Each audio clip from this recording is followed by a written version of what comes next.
में आप सबकी सलामती हो। आज एक बार फिर खुदावंद यीशु मसीह के ज़िंदा कलाम को लेकर आपकी खिदमत में हाजिर हूँ। आज का जो मेरा टॉपिक और उन्वान है वो है याकूब की बरकत। आइए हम सबसे पहले खुदावंद के कलाम में से हवाला देखते हैं, फिर उस पर बात करते हैं। कलाम मुकद्दस में से हम इंजील मुकद्दस को खोलेंगे। पहली किताब पैदाइश की पुराने अहदनामा की और उसका 32वां बाब और उसकी हम 24वीं आयत से पढ़ना शुरू करेंगे।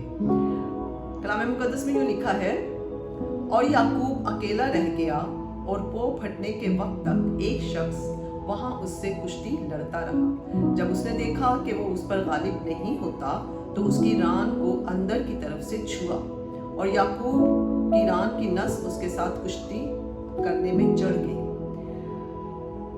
और उसने कहा, मुझे जाने दे क्योंकि वो फट चली। याकूब ने कहा, जब तक तू मुझे बरकत ना दे मैं तुझे जाने नहीं दूंगा। तब उसने उससे पूछा कि तेरा क्या नाम है?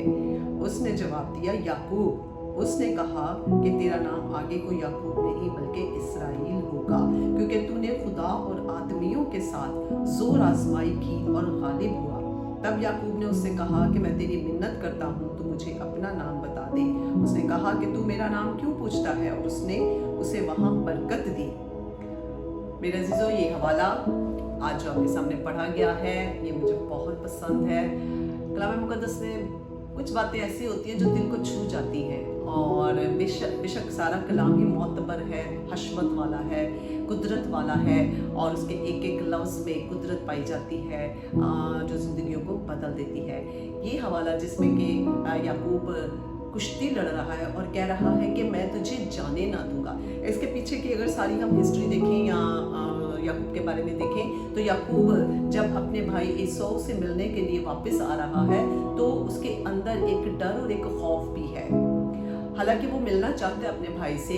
आप जानते हैं कि जब वो अपने मामू लाबन के यहाँ चला जाता है और वहाँ पर उसकी शादी होती है, फिर खुदा उसको बढ़ाता है और जब वो वापस वहाँ से आने लगता है तो उसको ये भी डर और खौफ होता है। आए हम इस बात को देखते हैं, हवाला इसका देखते हैं। इसी 32वें बाब की 11वीं आयत में वो खुदावन से अपने इस डर का इकरार करता है। 32वें बाब की 11वीं आयत में लिखा है, मैं तेरी मिन्नत करता हूँ कि मुझे मेरे भाई एसौ के हाथ से बचा ले, क्योंकि मैं उससे डरता हूँ कि कहीं वो आकर मुझे और बच्चों को माल समेत मार न डाले। खुदावंद के सामने वो इकरार करता है, वो समझता है कि मैं अब जा रहा हूँ और शायद वो जो वाक़या हुआ था जब एसौ से उसने पहलौठे होने का हक ले लिया और फिर उसको एसौ की जगह उसने बाप से जाके बरकत ले ली, तो इस वजह से उसके अंदर एक डर है कि मेरा भाई मुझसे नाराज़ है और कहीं वो मुझे मेरे बच्चों को, मेरे माल को, सब कुछ ख़त्म ना कर दे। इस बात को भी इकरार करता है और वो बारी बारी हम इस पूरे चैप्टर को अब जब आप पढ़िए तो उसमें पता चलता है कि वो बारी बारी उनको रवाना करता है ताकि वो बाद में जाए। और यहाँ पर जो हवाला हमने पढ़ा है वहाँ पे लिखा है, और याकूब अकेला रह गया और वो फटने के वक्त तक एक शख्स वहाँ उससे कुश्ती लड़ता रहा। और जब इस बात को पूरा जब हम स्टडी करते हैं तो हम देखते हैं कि वो शख्स कौन था। वो खुदावंद का फरिश्ता था जो खुदावंद ने उस भेजा था। याकूब उसके साथ कुश्ती इस तरह लड़ता है, वो वाली कुश्ती नहीं जो आम हम देखते हैं। वो जोर मारता है, वो दुआ करता है, वो झुक जाता है, वो अपने आप को पेश कर देता है, सरेंडर कर देता है। अगर आज हम इसकी डेफिनेशन करें तो इसी तरह होगी कि अपने आप को पेश कर देना, अपने आप को सरेंडर कर देना, रातों के पहरों में उठकर खुदावंद के साथ वक्त गुजारना, बात करना। उस वक्त फरिश्ता से उसने कुश्ती लड़ी और जब फरिश्ता ने उससे कहा कि अब तो मुझे जाने दे, क्योंकि ना फरिश्ता उस पर गालिब आ रहा है और ना याकूब ही, और मुकाबला होता जा रहा है और पो फटने का वक्त आ गया है, यानी सुबह होने का वक्त आ गया है। तो फरिश्ता, खुदा का फरिश्ता उससे कहता है कि अब तू मुझे जाने दे। हालांकि उसने उसकी रान की नस भी चढ़ गई, उसकी रान की नस याकूब की चढ़ गई ताकि वो मतलब गालिब ना आ सके, तो भी याकूब ने हिम्मत नहीं हारी। याकूब जोर मारता रहा, याकूब उससे लड़ता रहा, याकूब उससे कहता रहा। और मुझे उसका ये जुमला बहुत अच्छा लगता है जब वो कहता है कि मैं तुझे जाने ना दूंगा जब तक तू मुझे बरकत ना दे दे। हालेलुया, जब तक तू मुझे बरकत ना दे मैं तुझे जाने नहीं दूंगा। और आज अगर हम इस बात को रिलेट करते हैं अपनी ज़िंदगियों से, तो हमें भी खुदावंद की हुज़ूरी में ऐसे ही मांगना है। वो ऐसे ज़िद कर रहा है जैसे एक छोटा बच्चा रो रो के अपने माँ बाप से, अपनी माँ से, अपने बाप से ज़िद करते हैं कि हमें ये चीज़ चाहिए, और फिर आखिरकार माँ बाप क्या करते हैं, दे देते हैं जो उसकी ज़रूरत की होती है। सो याकूब ने बरकत मांगी है। याकूब कुछ और नहीं मांग रहा, याकूब बरकत मांग रहा है, कहते तू मुझे बरकत दे। हालांकि अगर हम देखें तो याकूब को खुदा ने अपने मामू के यहाँ जब वो काम कर रहा है तो बहुत बरकत दी है। पीछे ही हम जब इसी हवाले में 30वें बाब की हम देखेंगे 43वीं आयत, वहाँ पर हम देखेंगे कि खुदा ने कैसे उसको बरकत दी है। 43वीं आयत 30वें बाब की, वहाँ लिखे चुनाचे वो नहायत बढ़ता गया और उसके पास बहुत से रेवड़ और लौंडियाँ और नौकर चाकर और ऊँट और गधे हो गए। खुदावंद ने उसे बहुत सारी बरकत दे दी है, तो भी याकूब क्या कह रहे हैं, तो मुझे बरकत दे।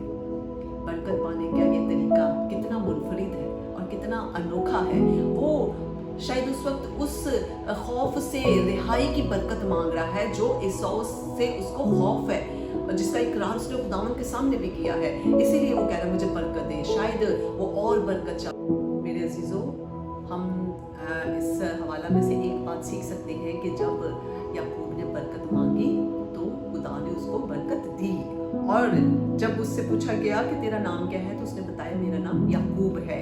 और जिससे वो कुश्ती लड़ रहा था, फिर उसने कहा कि अब से तेरा नाम आज से याकूब नहीं होगा, बल्कि क्या होगा, तेरा नाम इसराइल होगा। हालेलुया।